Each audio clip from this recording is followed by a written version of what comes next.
You are the youth. You have a voice, and it's a very strong voice. Do not think that you can't make a difference, because you can, and we are proof here right now. Everyone is standing up and taking notice because we, the Arab youth, are here. No one thought you could organize, 15 countries? Yep, 15 countries from Arab region. The Arab region. If you know Arabs, you know how hard that is to do. We actually managed to organize ourselves and come here and have our voice heard. Yep. So, and we're doing an impact. And if we can do it as 15 different countries, you in the Maldives can do it, and you can even do better than us if you actually want. So don't think that you can't do anything, you can do a lot. Right? Every youth should inspire each other and give it positive energy to each other, and then fighting for climate change together. And I think we should and we can have a better future. Also, I believe that if we're gonna do something about climate change, we do need international mobilization. We do need international cooperation from governments. We need an international effort if we're actually trying to stop this. Because yes, a lot comes from the movements, from you, from the people, from us, from the people that are in the ground, pushing, fighting for the real things that are needed in this life, the real things that are worth giving it all for. If we don't take action, then we're going to suffer the consequences, and we're also going to leave even heavier consequences to our children. So I think the time to act is now, and it's just a fun experiment anyway. It's like, what else would you do in life? You know, it's like the economy's going bad, you know, might as well just experiment, do crazy things and see what happens, and you learn along that process, and you start to really understand how the world is. For as long as we do not appreciate that we are one family, everyone is holding a piece of the puzzle, and for as long as I don't see it and help out my brother, I'm not ready to see real change happen. So my main focus is on bridging the gap. Appreciate that we are one family, building a sense of togetherness, tolerance, love, and peace. And one thing with youth movements, or rather young people, is passion. So you have to harness your passion, just do what you're doing, do it more, and do it until you cannot do it better than the way you're doing it, because you have passion and you're a young person, and that's the most beautiful thing about it. I just want you guys to care about this stuff, because if you realize what's going on here, you guys are inheriting what these old people, well, these adults and decision takers are deciding here. We are the inheritors of their decisions. Please be engaged with climate change issues, because it's happening, it's not a future things, it's happening now, and it's all about our survival. So be active, raise your voice, and connect yourself with the international movement so that they can take actions, solid actions for our survival.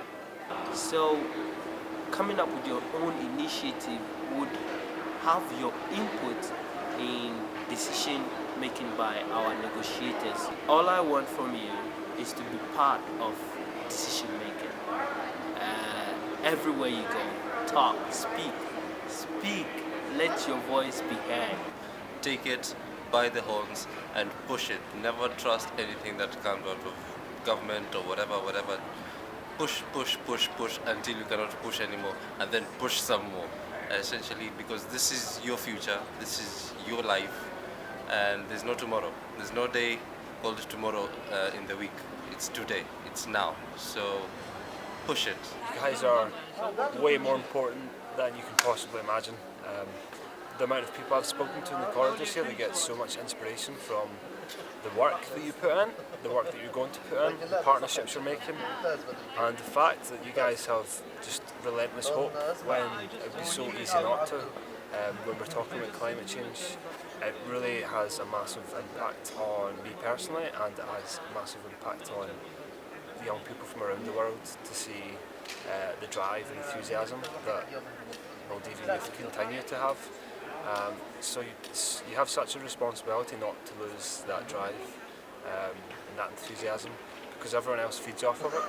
I'm very much aware that it's like the flattest land, I think, in the world, and it's the most vulnerable to climate change impacts. And we have those people in mind, which is what is driving me to do what I'm doing here. I have the people of the Maldives or the Maldivians in my mind because they are my brothers, basically. And whatever action I take wherever I am can impact them. It's really hard for me, I think, to imagine what it must be like to know that, for me, I'm so scared about climate change, and yet it's not going to directly impact my life in a really devastating manner for years down the line, whereas for you it's happening right now and it's terrifying. And I think it's really important to know that you're not the only ones who realise this. Young people from all around the world are trying to come together and make governments realise that this is happening now, and we don't want to condemn an entire nation of people. Please don't judge us based on what our governments say. In every country around the world, there's people who are really disgusted by the lack of action that our governments are taking to combat climate change. And that's exactly why I'm here, and that's exactly why I'm writing such horrible reports about Australia's climate change policies right now.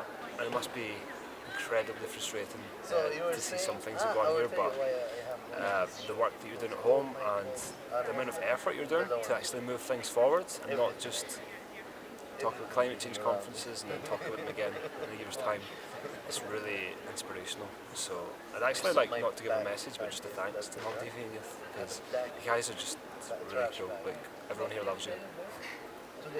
But the truth is, we might not win. So right now we really need to consider what we can do to adapt to climate change. Now right now I have a team trying to design inflatable t-shirts. We also are working on some other inflatable houses and inflatable buildings. We're working on long-term scuba diving, week-long scuba diving trips and things like that. And I think it's really important that everyone gets their PADI licenses as quick as possible. We're also working on trying to develop a gigantic submarine with some bored former Soviet generals who have these big submarines that they don't know what to do with. Some of the other projects I'm working on in Malaysia are some underwater communities, and I'm working with Professor Svensson from Sweden, who's the world's foremost underwater engineer, and we're really putting some amazing things together. And I just want you to know that we're really working for you guys, and we have this whole rising sea levels thing planned, so don't worry, we'll all be sweet. And yeah, no fear. Once the inflatable t-shirts get up, once the submarines get up, and we're working on, you know, not only flooded rice paddy farming, but underwater rice paddy farming, using some kind of white coral reef, you know, stuff like that. So we'll have some ideas in the workshop, and we'll let you know how they go. But what we need right now is Maldivian youth to also start planning for this. So, you know, what can you do to make your life inflatable?